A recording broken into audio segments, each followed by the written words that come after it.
At 60, most men slow down. They settle. They accept less. They believe the best chapters have already been written.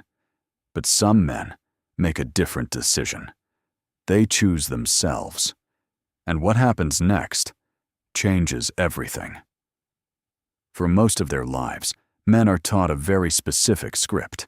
We are taught to give, to provide, to sacrifice, to carry the weight of others on our shoulders. We are praised for how much we can endure in silence.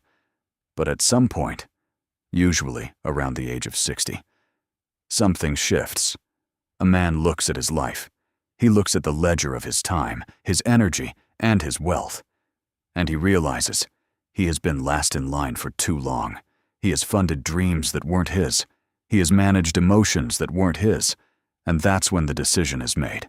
A quiet, unbreakable vow. Now, I choose me.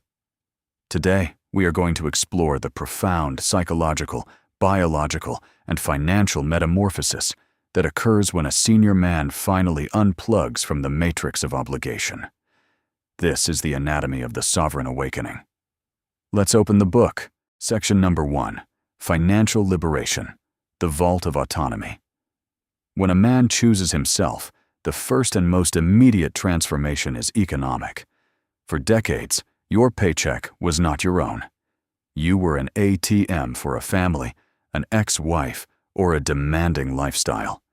You worked overtime not for your own joy, but to fund the expectations of others. When you say, I choose me, you lock the vault. You practice strategic frugality. You realize you don't need the massive house or the luxury car to impress people you don't even like. You downsize your overhead, and in doing so, you upsize your freedom.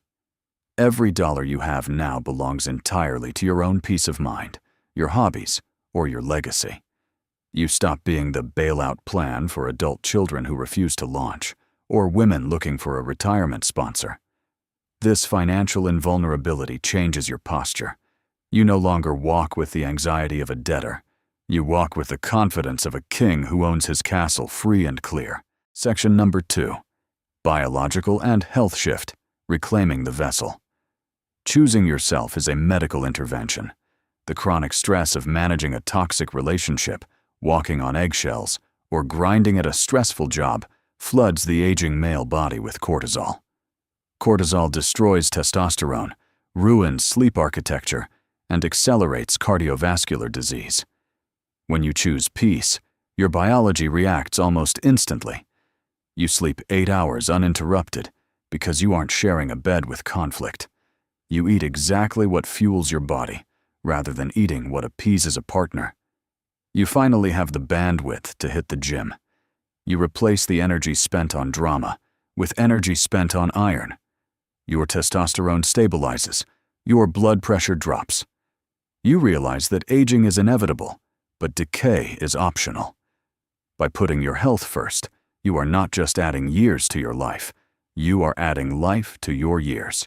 Section number 3, Rejecting Bad Deals, the ROI of Peace. A man who has chosen himself becomes a master of risk assessment. In the dating market, society expects you to audition for women. You are expected to plan, pay, and pursue, often while tolerating entitlement or emotional baggage. The sovereign man looks at this dynamic and runs the math.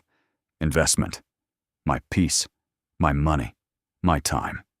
Return, conditional companionship, and potential legal/financial ruin. He stamps the ledger. Bankrupt. He stops chasing. He realizes that his baseline, his quiet house, his dog, his hobbies, his freedom, is a 10 out of 10. For a woman to enter his life, her presence must be better than his solitude. That is a mathematically impossible standard for most modern women to meet. Because he is not afraid of being alone, he has absolute leverage. He refuses to negotiate his peace. He only accepts hell yes or goodbye. Section number 4, Society Doesn't Like It. The Matrix Fights Back. When a man who has spent 60 years putting everyone else first finally decides to put himself first, the system panics. The economy relies on men sacrificing themselves to buy things they don't need to impress people they don't like. Women rely on men to be the providers, the fixers, and the emotional shock absorbers. When you opt out, they will try to shame you back into compliance. They will call you selfish. They will call you bitter. They will say you are giving up. Let them. Recognize their anger for what it is. They are not angry because you are lonely. They are angry because your utility to them has ceased. They are furious that you have established a boundary that prevents them from extracting your resources. The sovereign man wears the label of selfish as a badge of honor. He knows that true selfishness is demanding that a man sacrifice his own happiness to serve yours. Section number 5. No one is coming to save you. The crucible. This is the hardest, coldest, and most liberating truth a man can ever realize. When you strip away the illusions of romance and societal safety nets, you are left with a stark reality. You are entirely on your own. If you get sick, you must manage your care. If you fall into despair, you must pull yourself out. Many men break under this realization. They rush into terrible marriages just to have a nurse or a manager for their twilight years.